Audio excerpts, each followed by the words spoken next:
Oh. All right, here with the IHE member Brian for our IHE Take interview. Good to see you, Brian. Thank you. Brian, just going to ask you about 10 questions, and just answer right off the cuff, whatever comes to mind. The first question I have for you, Brian, is who and or what brought you to hunting? Who and or what brought me to hunting? Yeah. Started duck hunting on my own, just out of curiosity. Did some small game, but it was my fellow brother-in-law, actually Sean, that brought me into deer hunting. Introduced me to the upstate world, bow hunting, and then gun hunting, and then I just got hooked. Once I loved it, once your leg starts doing the Elvis, and you see something big out there, it sucks you in. Absolutely. So basically, it was your brother-in-law who brought you to the big game hunting? Who introduced me to it? I've heard of it. I read about it. I never went out there and did a gun-ho, but it was the hunting and the camaraderie with all the guys being up there. That was just insane. Right, right. Absolutely, I agree. Whole nother family. If there's one particular hunter, or say hunters, that you respect the most, who would that be and why? It'd probably have to be Patrick Donovan. He's dedicated, doesn't shoot whatever he sees, and he's one hell of a tracker. He's one hell of a tracker. Right. He's a bloodhound. I always told him if I do anything wrong, let me know. I don't want him to come hunting me down. He respects the land. He's got his whole family's been doing it. He does it out of love. Yeah, Pat. He's certainly a consummate. I think he's a number one. If there was such a thing as a professional hunter, he'd be it, right? Yes, I agree. Absolutely. All around. Brian, I'm going to ask you to just use 3 words, all right? Only 3 words. If you could describe for me the hunting experience. Hunting experience? Yeah. 3 words only. Scary, tiresome, but thrilling. Scary, tiresome, and thrilling. So this is great. So now this is the 3rd interview, and I've asked 3 people, and I've gotten all great words, but they've all been different. So that's fantastic. Scary, thrilling, and the tiresome, was it? Tiresome. And tiresome. You're hunting through the woods, looking, trying to find, right. Your pack on, your gear on. All right. Now, using only 3 words, what do you feel are the 3 most important attributes a hunter should possess? Knowledge. Knowledge is number 1. Knowledge of the gun, knowledge of where you are, knowledge of what you're shooting. I guess humane for the animal. So whatever you shoot, make sure you follow up, try to find it. Shoot the kill, don't shoot the wound. And I guess character. You gotta have some character to go out there and wake up the crack of dawn, stay in the woods all day. Right. In the cold, in the rain, in the snow. And still be dedicated enough to take the time to shoot, to kill, not just to shoot the wound. Right, right. Absolutely. Brian, if you have one particular, or if there's a couple, does any particular hunting experience that you've personally had jump to mind? If you have a brief narrative of that, or anything that kind of sticks in your mind of a particular hunt. Jeez, could be embarrassing. I don't know if I want to say. Or maybe the things about that hunt. Probably, there's a couple.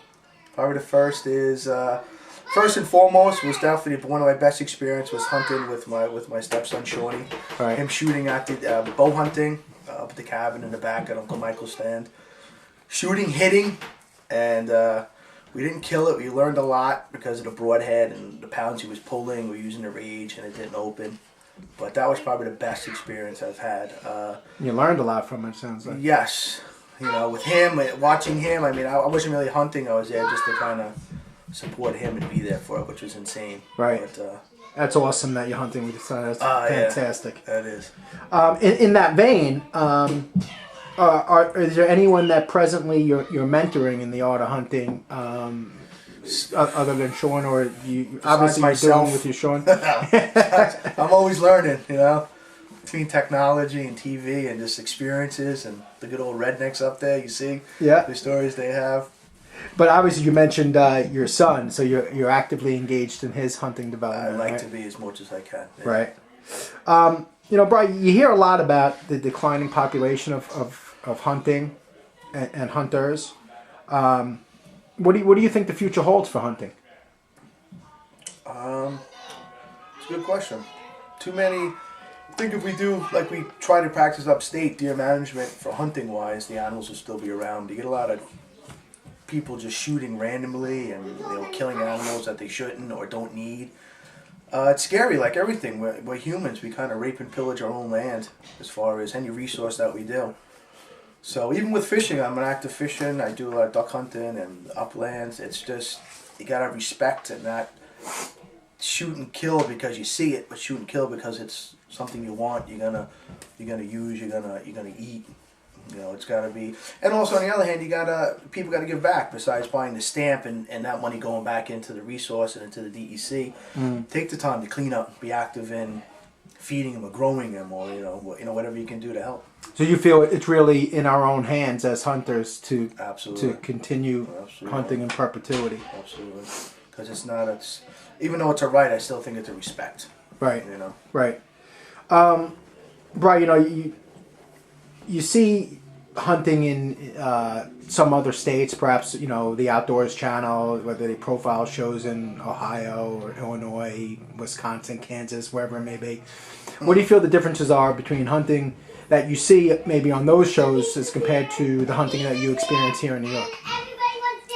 The only hunting I see is on TV, and it's TV shows, so they're well equipped, well geared, shooting huge animals. I mean, I like to talk to people, the regular blue collar guy like myself that are in the woods, setting up stands, setting up little plots, following trails, trying to find animals. It's right. What I see on TV is what you see on TV.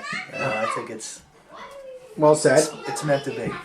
So, kind of as a tangent to that, here in New York, we have, you and I both have hunted both upstate New York and Long Island.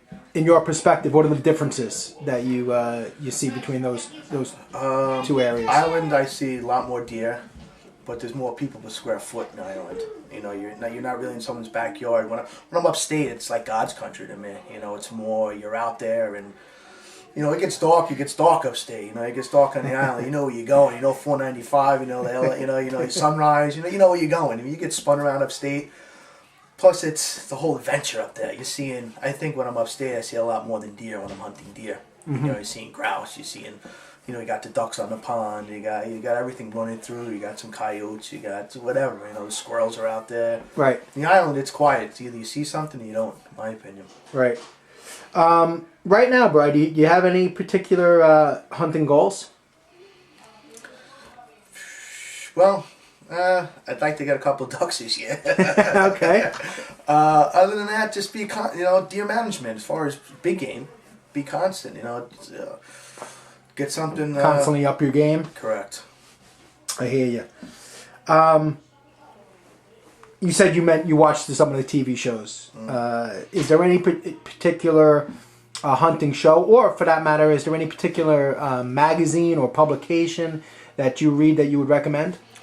No, I'm holding out for IHE. I'm holding out for that. So, good answer. I'm a blind eye at the moment. Good answer. Okay, final question. How do you feel that participation in IHE can be a positive force for hunting at large? I think both. It could be a report on the island or upstate, what's going on, where people seeing animals, what to watch out for, maybe laws and regulations to help out other hunters, and also the mentor. Maybe people that are coming up as I did and learned. You could read, get a little experience from people that are hunting locally here on the island. That like some of the lures and the tinks you see are made in Kansas. They really work upstate where we are on the island. It's the same dose sense, the same estrogen. Maybe IHE, people hunting locally here on the island could see last week. They kind of know the area where we're hunting. They could see the reports that we're making, what we're seeing. And again, like mentor, maybe some people out there want to hunt on the island, but they're not sure where to do it or how to go. And maybe we can help them grow. Right. And be safe. And be conscious and hunt the right way and safely. This is an all-around positive force. I think so, absolutely. Absolutely, I agree. All right, Bri. Thanks for your time, buddy. Hey.